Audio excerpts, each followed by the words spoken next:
کینابis کی بات کریں، چرس کی بات کریں یا گردے کی بات کریں، تو جو لوگ اس کو استعمال کرتے ہیں یہ اس کو نشہ نہیں مانتے. وہ کہتے ہیں نہیں، بہت سارے لوگ اس کو استعمال کرتے ہیں، یہ نشے کے زمرے میں نہیں آتی، اس کا کوئی ایسا نقصان نہیں ہے، یہ فائدہ ہی ہے. اس کا استعمال کرنے سے انسان کا غصہ ٹھنڈا ہو جاتا ہے، باڈی کا میکانزم چینج ہو جاتا ہے، انسان ریلیکس ہو جاتا ہے، اپنی ایکٹیویٹی میں مصروف رہتا ہے. ایسا چیز کا کوئی بھی سچ خطرناک سائیڈ ایفیکٹ نہیں.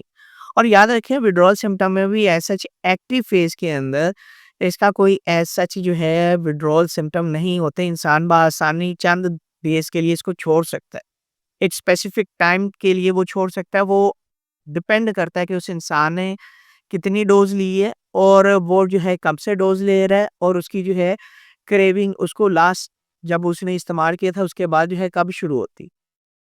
لیکن کینابis ہر انسان کے لیے سوٹیبل نہیں ہے، چرس ہر انسان کے لیے سوٹیبل نہیں ہے. کچھ ایسے بھی لوگ ہیں جب وہ تھوڑے عرصے کے لیے استعمال کرتے ہیں تو ان کو ذہنی طور پر مسائل پیدا ہونا شروع ہو جاتے ہیں، اریٹیشن ہوتی ہے، غصہ آتا ہے، چڑچڑا پن ہوتا ہے، عجیب سی کیفیت ہوتی ہے، بعض دفعہ لوگوں کے اندر شک بھی پیدا ہوتے ہیں. تو جو لوگ اس طرح کی جو ہے ذہنیت رکھتے ہیں کہ ان کے اوپر بہت جلدی جو ہے یہ اثر کرتی ہے، تو ان کو چاہیے کہ یہ اپنی لائف میں اسے دوری اختیار کریں جتنی جلدی ہو سکتا ہے.